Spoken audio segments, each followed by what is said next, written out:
What's up to a family? It's your boy. I am back. I decided to do this video to kind of give insight on how I started my 2A journey.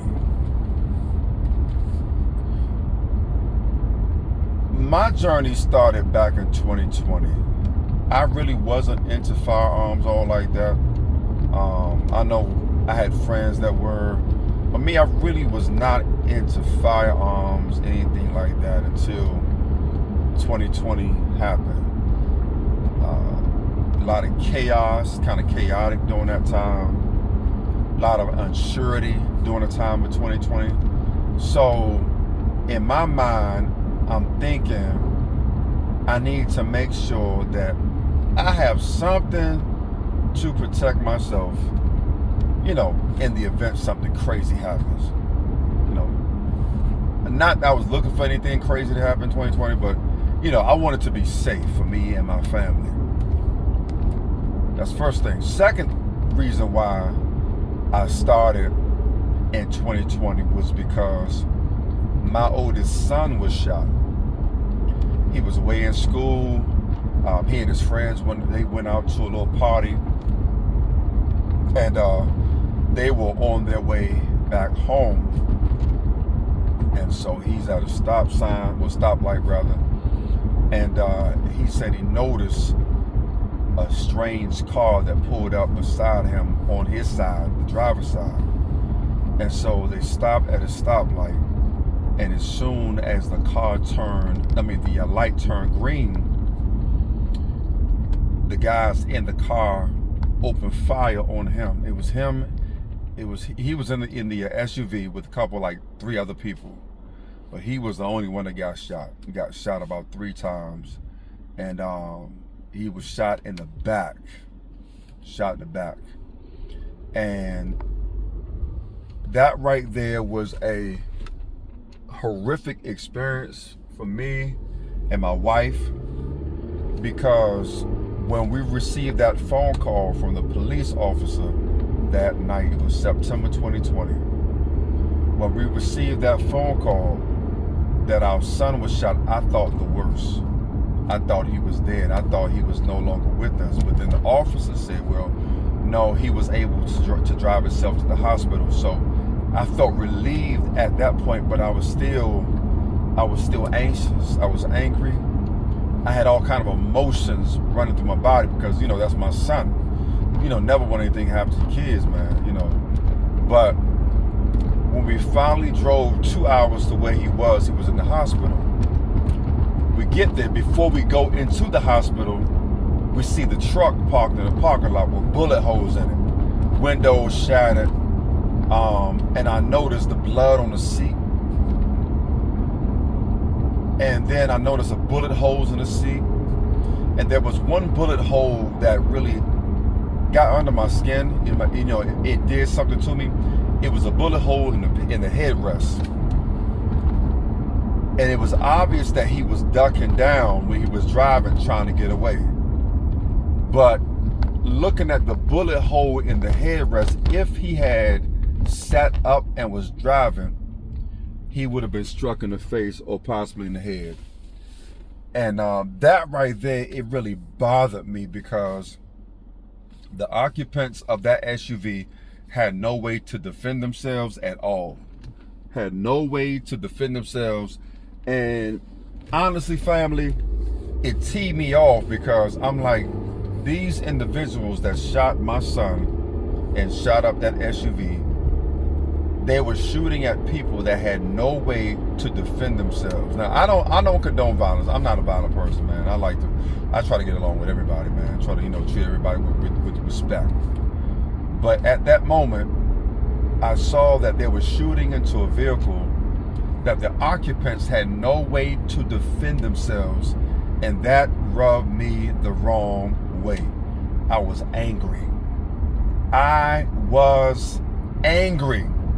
And I'm be honest with you, family, the only thing I had when we went up there on that 2-hour journey, all I had was a Taurus G2C. I think I had like maybe 2 extra magazines with me. I mean, granted, it was better than nothing. It was better than nothing, but I just had a Taurus G2C. I had a Canik TP9SF back home, and I think I only had 1 magazine with that one or 2 magazines. And so I don't know why I brought I think I brought the Taurus because I had more I'm sorry. I think I bought the Taurus because I had more magazines with it, and it was easy to conceal. But at that moment too, I'm looking at what I had. I have a Taurus G2C, and I have a Canik TP9SF. It was at that moment I was like, you know what? I don't have enough. I do not have enough. I'm thinking worst case scenario, if someone were to come at me, in a violent manner, and they had bigger guns than I had, and more ammunition in their magazines than I had, I would not be able to defend myself against that. So what did I do? I started going shopping. Y'all, family, I started going shopping. I mean, I started buying. I'm buying Kel-Tecs. I'm buying shotguns. I'm buying more pistols. And it took a while for me to get a AR-15. But when I got one, I didn't just get one. I got multiple AR-15s because I'm thinking worst case scenario. And so I had to kind of ease up a little bit because I was taking my frustration out. I had to begin to take out my frustration on buying firearms. And I'm gonna tell y'all, when you do start purchasing firearms, it can get quite expensive. Because you figure you start buying the weapon, you buy the accessories, the lights, the slings, the optics, ammunition, the extra magazines, the bags. I mean, it could get quite costly. But yeah, going back to 2020, that's how I got started. 2020 was chaotic, but then my son got shot, and I said, you know what?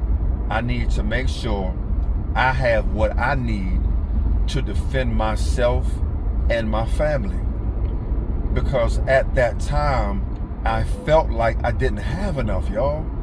I felt like I didn't have an adequate enough arsenal where I could really defend myself like I needed to, or like I felt I needed to. So I just kept buying.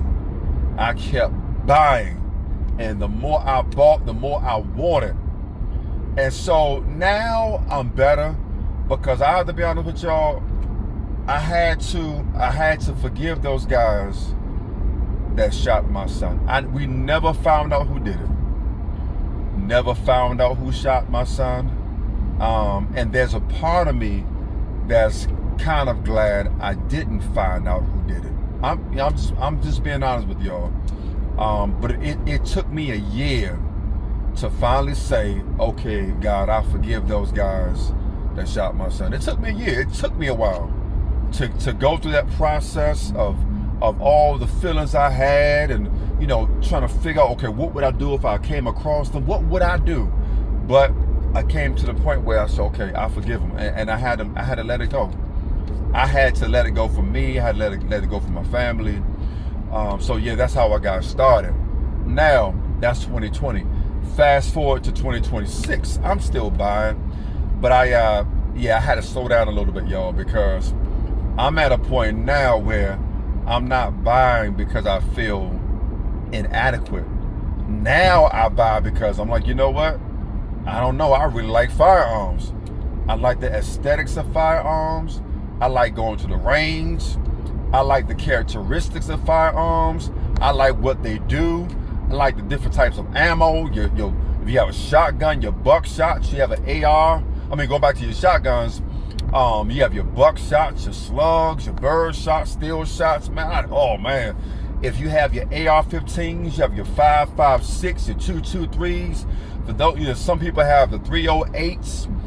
Some people have the 300 blackouts. I mean, it's so many toys you could choose from now, man. And then I have to admit, I'm more of a pistol guy.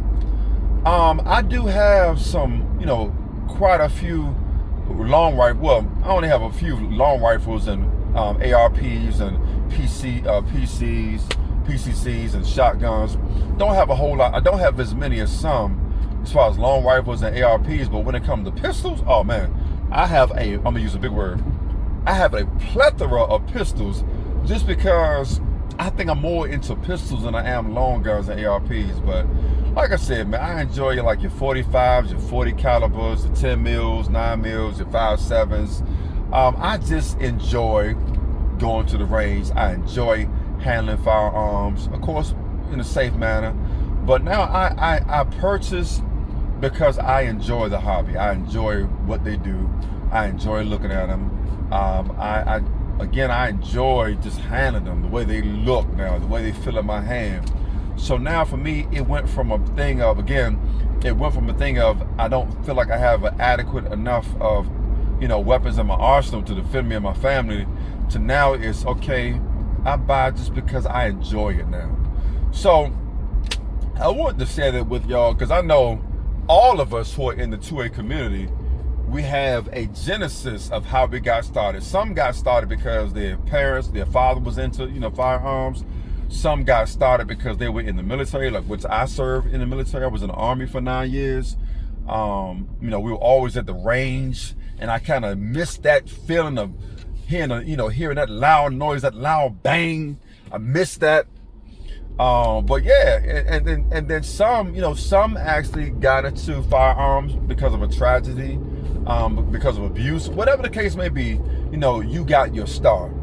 But matter of fact, let me know in the comment section, family, how you got started on your 2A journey. Let me know. I would love to read your story. Even if you were able to leave me a voice message on the post, however you do it. Let me know how you got your start, man. I would love to know how you got your start in the 2A game. Anyway, family, I just wanted to share that with y'all. Had an interesting day at work. Hopefully y'all didn't work too hard. But anyway, we're gonna catch y'all later. And so y'all have a blessed evening, and holla at your boy. Peace.